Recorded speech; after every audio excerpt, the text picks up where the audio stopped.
You know what I don't get? Why did we elect Donald Trump for president if no one actually wants him for president? Because Americans are tired of watching the political game play out and us always being the losers. Well, if that's the case, why did we just elect Bernie Sanders? It's not like he's a huge fan of the political system either. Like he would ever get the nomination for the Democrats. I mean, he is way too radical for them. I mean, come on, free college for everyone? I mean, give me a break. And Trump's build a wall and Hillary's open door policy aren't? Well, there are exceptions to every rule. I mean, I don't think free education sounds like too bad of an idea.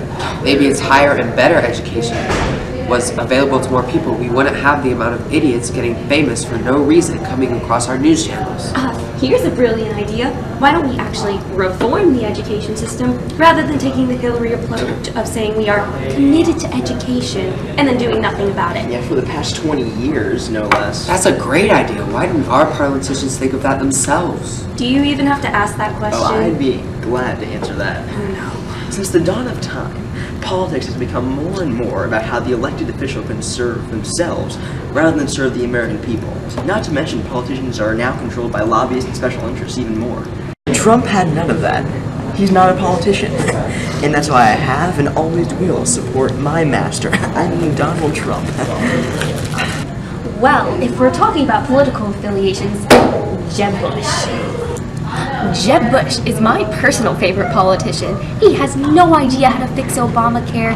He does not support raising taxes, but then has no idea how to fix our economic system. And he refuses to admit that humans are a primary cause in global warming. But he should be president because all Bushes make good presidents. Trump may not have special interests, but he has conflicts of interest. I mean, he recently omitted Saudi Arabia from his Muslim ban, even though they are a primary player in terrorism. And guess where Trump plans on building his next hotel? Saudi Arabia. Okay, well, when he was asked about it, so it had nothing to do with personal ties, and we have to believe him. He's our president, right? Whatever. I didn't support a neo-socialist candidate who's so insane, he's practically so old. I mean, he's so old. He's on his deathbed. I mean, Okay. You realize Bernie's only 5 years older than Trump? But that's besides the point. At least Bernie has political experience. Compared to Trump's extreme green ass in the political fields, I think it's a good option. Okay, that's exactly the point, Jackson. Okay? His inexistent political experience makes him so attractive to so many American people. I mean, he was great on Celebrity Apprentice. I mean, that's why I voted for him by chance. But if that show's #1 rating was any indication of this country's standing in the world, I am very excited for these next 4, hopefully 8 years. Can we get back to talking about actual issues facing our nation and not this candidate nonsense? I mean, are any of you remotely concerned about the growing issue of global warming and its effects on our world? I personally find it troubling that our presidential candidate won't even acknowledge its existence. Anybody else? Okay. Well, Trump's ability to create jobs is way more important than whether the ocean rises by 0.001 degrees. Okay, what's more important here, jobs or the ocean? Okay. You feel that, Matt? That's the Earth's temperature rising as Trump uses more oil and gas to power machines to build his wall. Oh, you hear that, Jackson? That's the sound of Trump supporters cheering him on to build that wall. Guys, enough. Okay. This wasn't supposed to turn into an attack on each other. I thought we were attacking the political system and its shortcoming as a whole.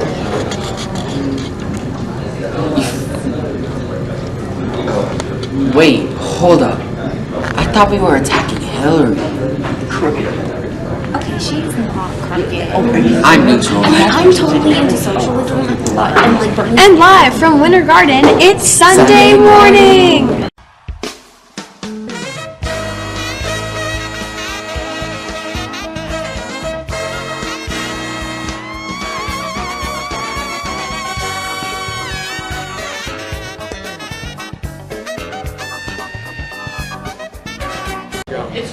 As has been noted by many societal analysts, my fellow Americans are attracted to this new social media trend, a new type of craze that was created in recent years. I'm here to tell you that it is the worst thing that has ever happened after the Kardashians. We have teenagers trying to be something they shouldn't be. In addition to disgrace going on, this form of new media is devastating life on a daily basis, as we know. Our good old friend Mark Zuckerberg is a large contributor to this issue plaguing us, as well as our capitalist government and our total tool of president. While each day comes and goes, more and more of these hideous and disgusting type of media are popping up into our lives, which are devastating so many families, resulting in separation. As times move on, seems to move extremely slow, while we are on a piece of useless, harmful media, the world around us continues to move at a normal pace. Too many of us are taking this new crisis too far. One person, Steve Jobs, who was one of the greatest people and owned the most materialistic companies in the world, Apple Inc., took smartphones to the next level. Now everyone has this device that are misusing it for social media foolishness. I don't understand. Instead of using it for business and work-related purposes. If smartphones weren't enough for society, then what else should we use? Oh wait, it's a tablet.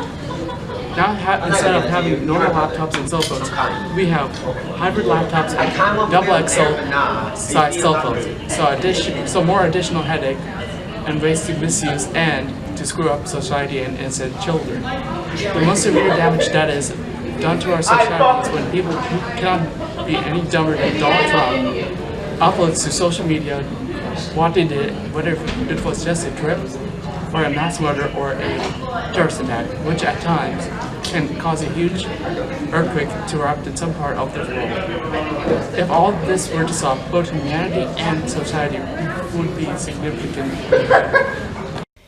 Come see the beauty and awe that is Colorado. With wide-ranging mountains and pristine lakes and rivers, Colorado truly encaptures the American spirit of adventure and free will. Come to Colorado. We will take you higher than you ever dreamed. They mow our lawns. They build our skyscrapers.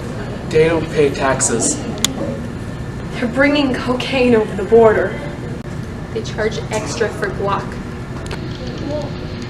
They are the Mexicans. Americans are losing their jobs to these uneducated illegal immigrants.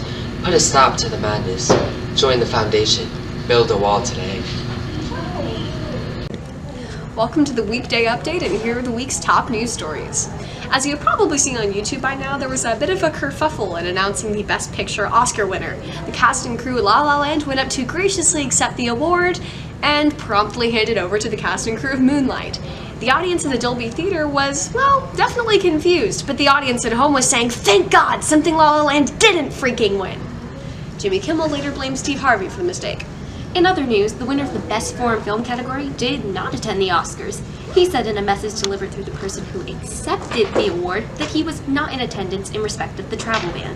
As far as we know, he is the only person respecting the travel ban. Milo Yiannopoulos received backlash from some comments he made last week seemingly supporting pedophilia, and has now actually been relieved of duty by Breitbart News, which is to date the only morally upstanding decision the company has made.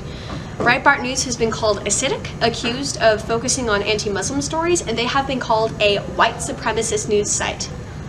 I don't know, some of those words seem pretty harsh. I wouldn't really call Breitbart News a news site.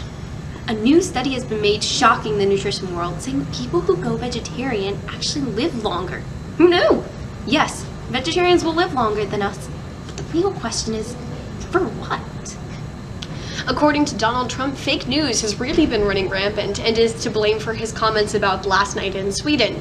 But how can we trust a cyborg who is secretly in league with Russian space robot cowboys? And finally, a new continent has been discovered underwater next to New Zealand. And though it's not been named yet, I think we can all agree that no matter what, its new name is going to be Atlantis.